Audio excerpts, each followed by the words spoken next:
வணக்கம் நண்பா, welcome to VGSK film. So இன்றைக்கி இந்த பார்க்க போகிறோம்னா நம்ம கேன் விக்ரம் ஆக்டிங்கில் அப்கம் ரிலீஸ் ஆகக்கூடிய ஒரு வேணேந்திர மூவி தான் வீரதீர சூரன் பார்ட் 2. இந்த படத்துக்கான எதிர்பார்ப்பு ஃபேன்ஸ் பற்றி நிறைய பேர் சொல்லலாம். அண்ட் இந்த படத்தை டேரக்ட் பார்த்தீங்கன்னா நம்ம எஸ்யூ அருண்குமார் இந்த படத்தை டேரக்ட் பண்ணியிருக்காரு. அண்ட் படத்துக்கான ஸ்டார் காஸ்ட் பார்த்தீங்கன்னா நம்ம விக்ரம், எச்ஜி சூர்யா, சித்திக், சுராஜ் வஞ்சிரமுடு, தசரா விஜயன் மற்றும் பல தமிழ் ஸ்டார் காஸ்ட் இந்த படத்தில் எழுதியிருக்காங்க. ஸோ ரீசெண்டாக கூட இந்த படத்துக்கு டீச்சர்லாம் எனக்கு மட்டும் திறமை இருக்குது, அந்த அளவுக்கு வெறி திறமை இருந்தாங்க. அந்த படத்துக்கு சாங்ஸுக்கு திறமை போயிருக்காங்க, சும்மா வைபாக இருந்துச்சு.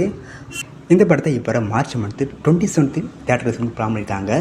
ஸோ வெயிட்னு பார்ப்போம் இந்த வீரதீர சூரன் படம் எந்த ஒருத்தா பண்ண போகிறாங்கன்னு. அண்ட் படத்துக்கு ட்ரைலர் பார்த்தீங்கன்னா அப்டேட் கிடச்சதும் நான் முதல் கன்ஃபார்ம் அப்டேட் பண்ணிட்டேன். ஸோ மிஸ் ஆகும்போது இந்த படத்தை தேட்டருக்கு போய் பாருங்கள். அண்ட் வீடியோ பிடிச்சிருந்தா லைக் பண்ணுங்க, கமெண்ட் ஷேர் பண்ணுங்கள். அண்ட் மறக்காம நம்ம சேனலை சப்ஸ்கிரைப் பண்ணிக்கோங்க. மீண்டும் இது போன்ற வீடியோவில் சந்திப்போம்.